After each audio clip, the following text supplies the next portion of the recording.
Ibu-ibu yang saya hormati, kesempatan hari ini saya tidak mengaji yang muluk-muluk, yang tinggi-tinggi. Saya cuma mengajak, mari belajar ikhlas. Mari belajar ikhlas. Karena ternyata ikhlas itu ibu-ibu mudah diucapkan, mudah dikatakan, tetapi belum tentu kita bisa mengikhlaskan. Ada yang berkata, demi Tuhan, demi Allah saya ikhlas Pak. Demi Allah, demi Tuhan saya ikhlas Bu. Itu hanya di mulut saja. Maka ikhlas itu adalah pekerjaan hati yang sesungguhnya menjadi asas dasar dari semua amalan kita. Ikhlas itu adalah pokok agama. Sehebat apapun amalan kita, setinggi apapun ilmu kita, sehebat apapun yang bisa kita lakukan, tanpa ikhlas tidak ada nilainya di sisi Allah Subhanahu wa taala. Itu hebat pentingnya belajar ikhlas. Apa sih ikhlas itu?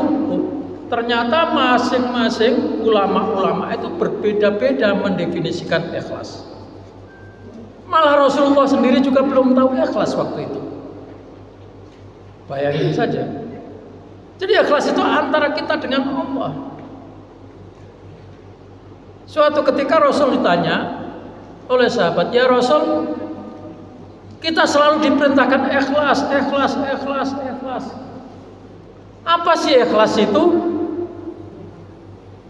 Lalu Nabi minta waktu sebentar dulu, tunggu dulu, saya mau tanya kepada malaikat Jibril, karena saya tidak tahu.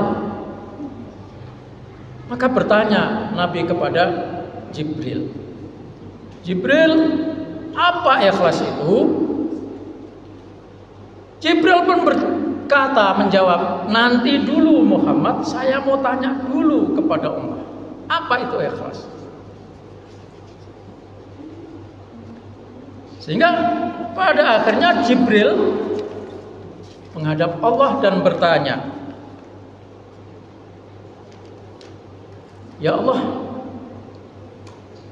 umat Muhammad, Nabi Muhammad bertanya tentang ikhlas.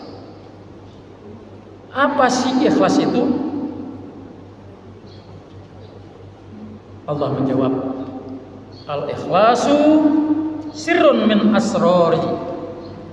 Ikhlas itu adalah rahasia dari sekian banyak rahasia. Auda'tuhu liman ahbabtuhu, auda'tu alaman ahbabtu min ibadi. Aku hanya berikan keikhlasan itu kepada hambaku yang aku cintai. Malaikat tidak tahu keikhlasan, dan malaikat pun tidak bisa mencatat keikhlasan seseorang. Malaikat hanya mencatat ini orang berbuat baik pada hari ini, yang lalu juga berbuat baik, semuanya dicatat yang baik-baik. Siapa yang mencatat kebaikan, Bu? Malaikat apa namanya? Atid. Dicatat semua yang baik-baik. Kita yang berbicara baik-baik aja.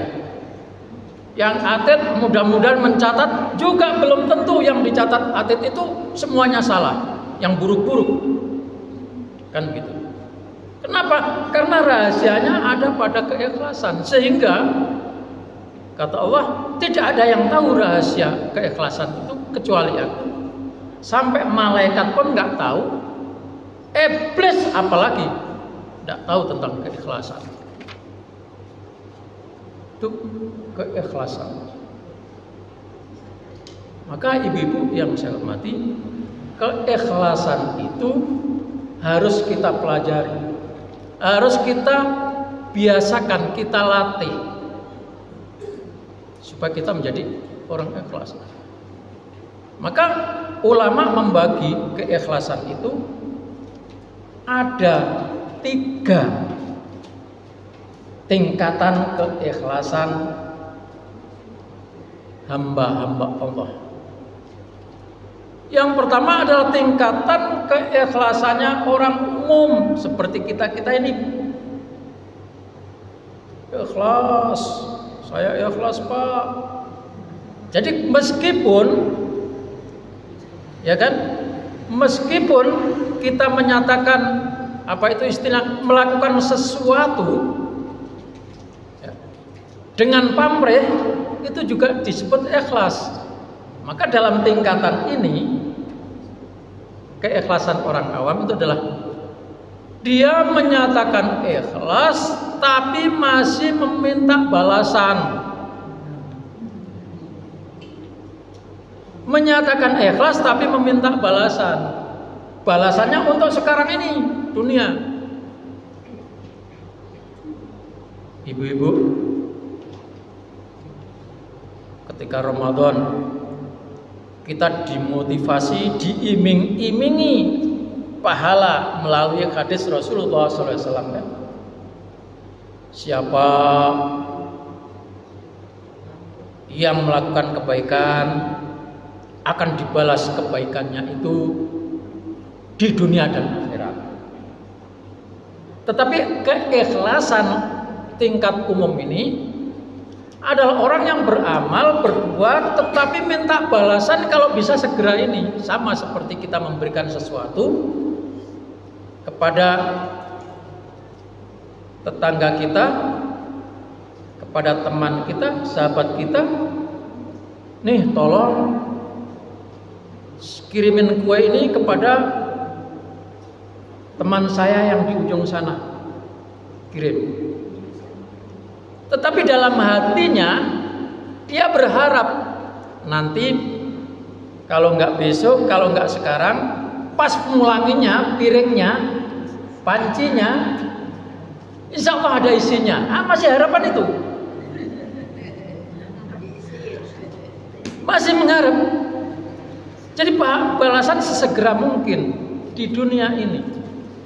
Itu termasuk ikhlas. Ada pahalanya juga, Bu. Tapi pahalanya untuk saat ini. Nilai kebaikan saja. Sama ketika kita, Bu, sholat itu kan bermacam-macam. Ada namanya sholat duha. Sering nggak? Ada yang sering lakukan sholat duha nggak? Coba saya mau nanya, kenapa melakukan sholat duha? Kan ada janji supaya dimudahkan rezekinya, supaya Allah kasih rezeki. Itu artinya minta segera dibalas di dunia. Itu sebabnya begitu banyak hadis disampaikan oleh Rasulullah kepada kita. Itu sifatnya adalah sifat memotivasi. Dan memang itu dibetulkan. Siapa yang melakukan ini akan mendapatkan ini di dunia. Nah, itulah tingkat keikhlasan orang awam seperti kita. Saya menjalankan sholat supaya saya dimudahkan hidup saya di dunia. Saya membaca Al-Quran supaya rezeki saya mengalir. Saya sholat tahajud supaya orang-orang hormat kepada saya. Pokoknya untuk balasan dunia, itu namanya tingkat ikhlasnya orang-orang awam. Jadi di dunia minta balasannya. Nah, kita itu masih tingkat itu. Minta disegerakan. Pokoknya keikhlasan awam adalah keikhlasan yang bertumpu pada aku. Kalau saya melakukan ini, aku dapat ini. Kalau saya kerjakan ini, aku dapat Aku dapat. Itu namanya keikhlasan. Tidak salah. Kan gitu. Nah, itu tingkatan kita. Karena keinginannya cuma dunia, maka dapatnya dunia saja. Dan itu diberikan oleh Allah. Cuma Allah memberikannya, mungkin saja kita sadari bahwa sudah dibalas oleh Allah. Kita tidak sadari itu. Ternyata Allah itu ketika memberikan balasan untuk di dunia ini dengan caranya Allah sendiri. Kita minta kepada Allah, yang kita minta itu pasti dikasih. Cuma Allah paling tahu apa yang diperlukan oleh kita yang meminta itu. Itu yang pertama. Yang kedua, Allah paling tahu kapan permintaan kita itu akan dikabul oleh Allah. Jadi itu yang di dunia. Tingkatan yang kedua adalah ikhlas. Ya Allah, saya dunia tidak apa-apa. Yang penting di akhirat nanti. Kan gitu. Dapat. Ini kalau dalam masalah ibadah ya. Yang ibadah itu kita mintanya di akhirat.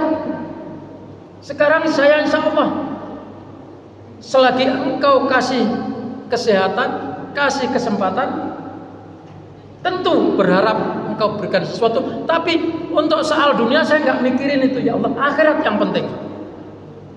Karena Al-Quran menyatakan walal akhiratu khairun laka minal ula. Surat apa itu? At-Tuhan. Walal akhiratu, dan sesungguhnya akhirat khairun, itu lebih baik minal ula, daripada yang sekarang ini. Kemudian dalam ayat yang lain, wal akhiratu khairun wa abqa. Akhirat itu lebih baik dan lebih kekal. Maka kehidupan sesungguhnya itu adalah akhirat. Dan itu dimulai setelah pisahnya roh dengan jasad. Maka ketika kita melihat saudara-saudara kita lepas meninggalkan dunia, meninggal dunia ini, itu sesungguhnya adalah memulai kehidupan baru, perjalanan yang lebih panjang daripada kehidupan yang sekarang ini. Nah, kita minta yang di sono aja Tuhan. Nah, itu keikhlasannya orang khusus,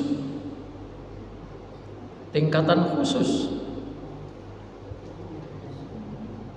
Yang ketiga,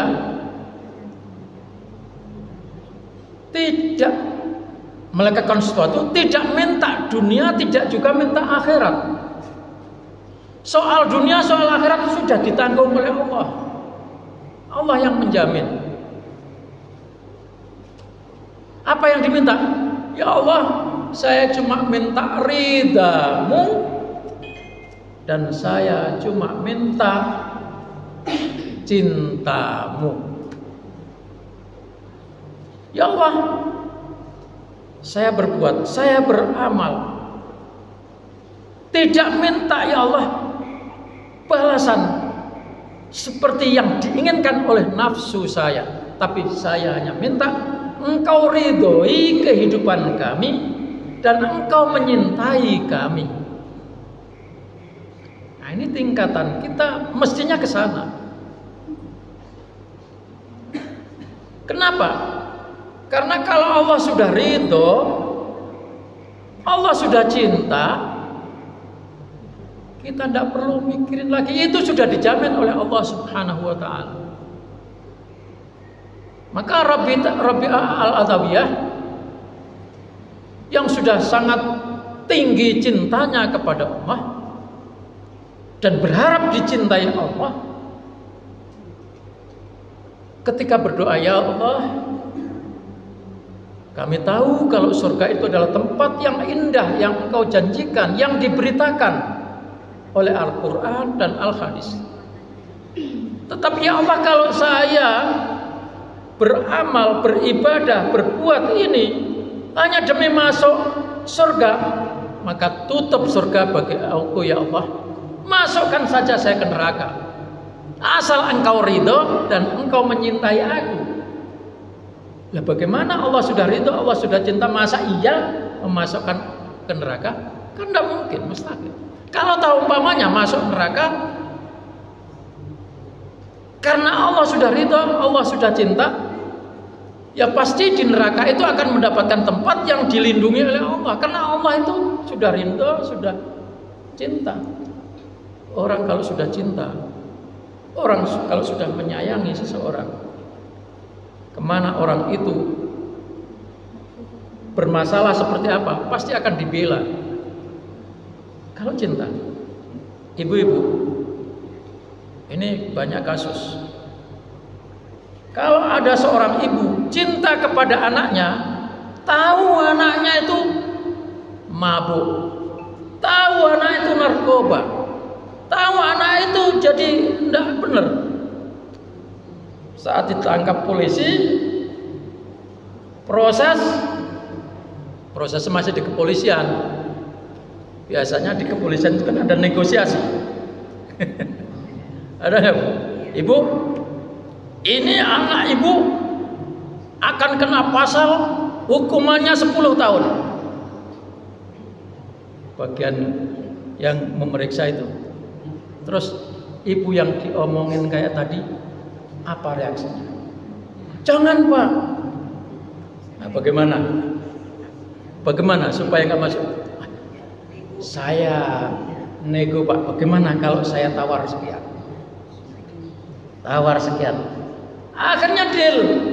Padahal duitnya gede. Karena merasa masih punya sesuatu, petakan rumah akhirnya dijual. Ada kan begitu, Bu? Itu kalau mencintai.